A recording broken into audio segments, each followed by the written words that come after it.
When you think of a society as socially oppressive as Japan, there's nothing but an inevitability for the people to get tired of it. That's why things like Hikikomori have sprung about. Now, these things have also sprung about in Western countries, though the shame associated with them, the whole idea of, oh, you're 20 years old and you still live in your parents' house and all these things, tend to lead people away from the idea of becoming a NEET or a Hikki, because it's not like people like them can get disability or money like that to stay on their own. It's not like they can become YouTubers and make money that way.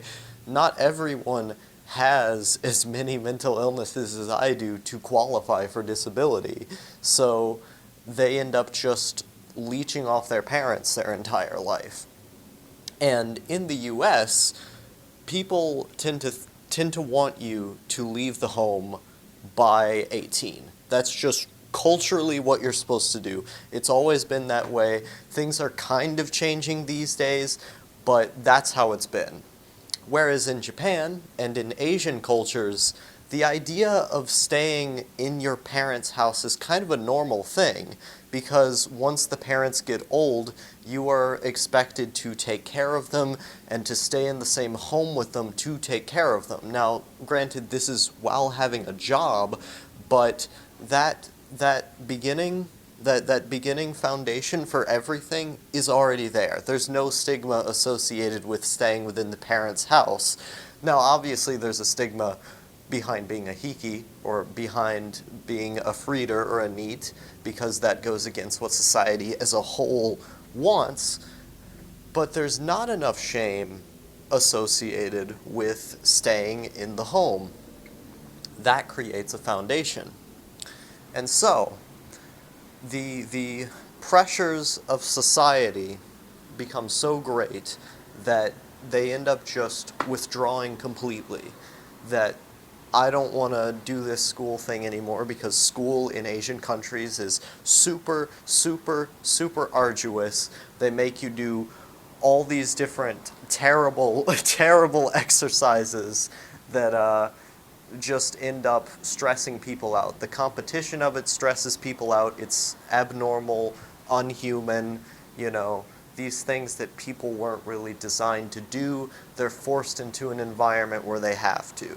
Same with the work environment. Stressful working conditions often lead to a ginormous amount of suicides within the country, and a lot of people just being way too stressed and way too many hours in work. And so, what does Hikki do?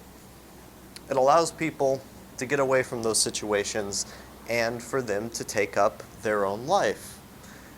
Where this becomes a sense of identity or a sense of rebellion is only propagated through culture. Because when Tamaki Saito wrote Hikikomori, Adolescence Without End, he coined the term.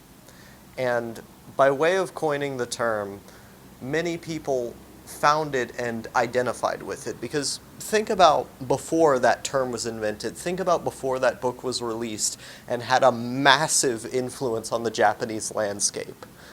People did not know what they were. People were hikikomori in the 1970s, 80s, 90s, but because the discussion around them was so little, oftentimes people would withdraw without even knowing other people were like them. And so the shame of what they were and the confusion about what they were was even more great, causing that withdrawal to also be even more great because of guilt and hopelessness. And so these people, they find the term hikikomori after this book is released, after the book gets major success. And many of them end up leaving that phase of their life because they understand that other people are like them and that they can get out of this if they know that other people have been through it, that they aren't some kind of monster, they aren't some sort of exclusive monstrosity to exist. They aren't some sort of freak show. And so you have the other side of the coin of people who do the exact opposite.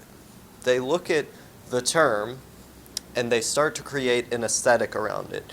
This goes back to what I was saying about culture propagating this identity. Welcome to the NHK, released in, I believe it was 2005 or 2006, the anime. That creates a culture in and of itself.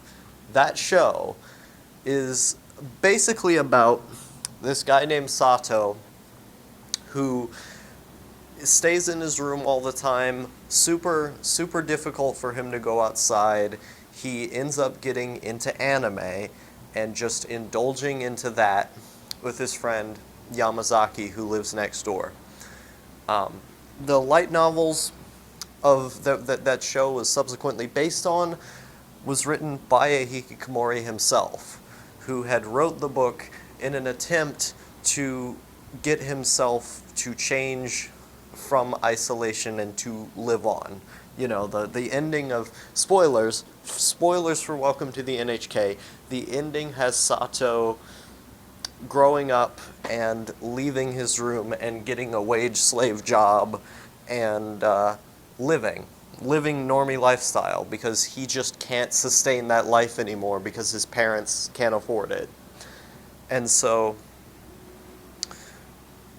this guy who wrote the book, he writes Sato as a character who can get out because he thinks that will help him get out of that place in his life. It didn't work, from what I remember. He kept trying to write more light novels, and that was his main source of income, but none of them really hit as hard or were as culturally relevant as NHK. Most of the money that man still uses to survive are reserves from NHK. So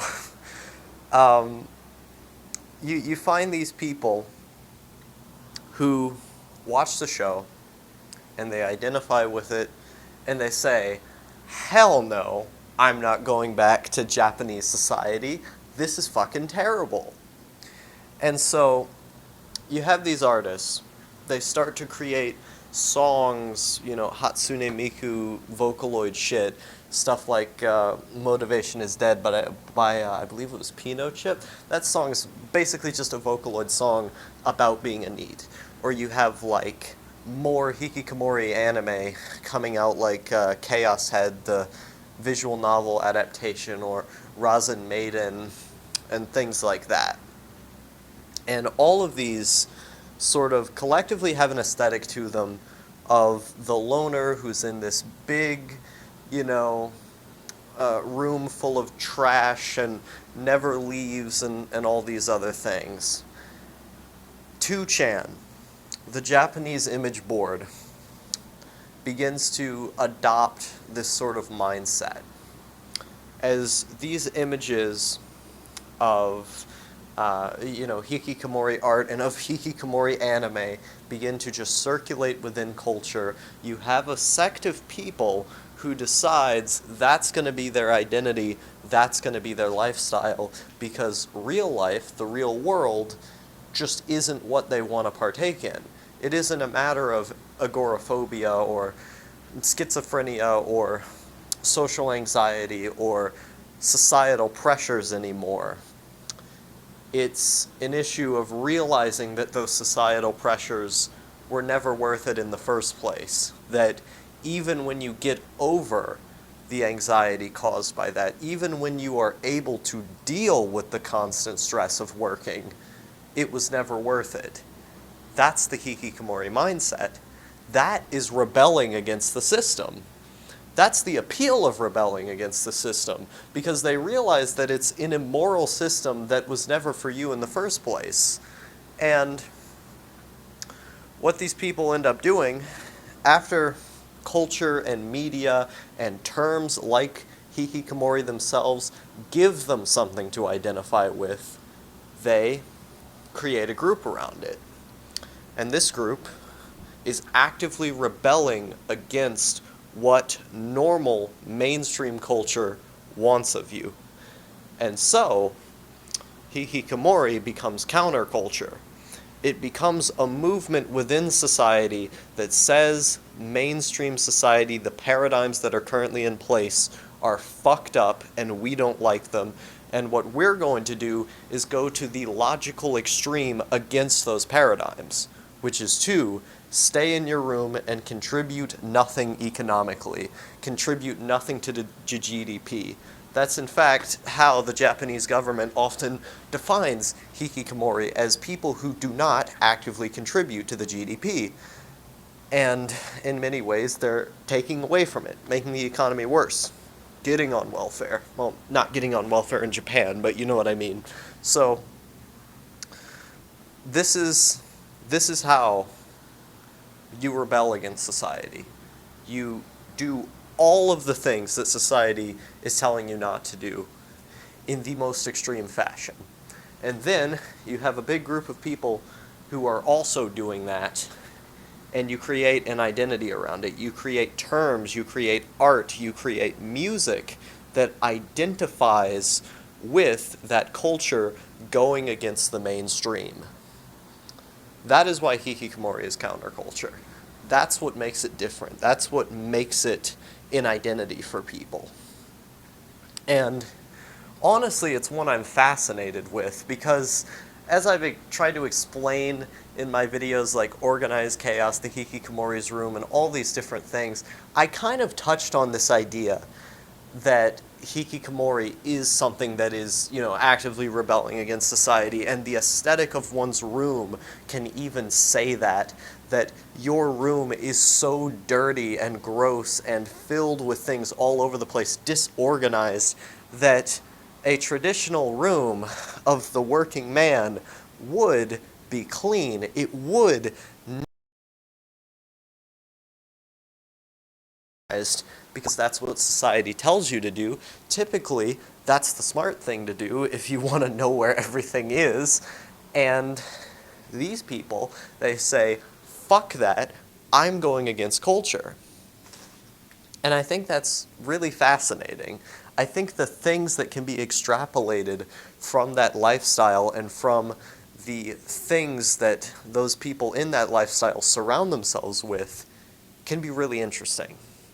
And that's the hikikomori identity.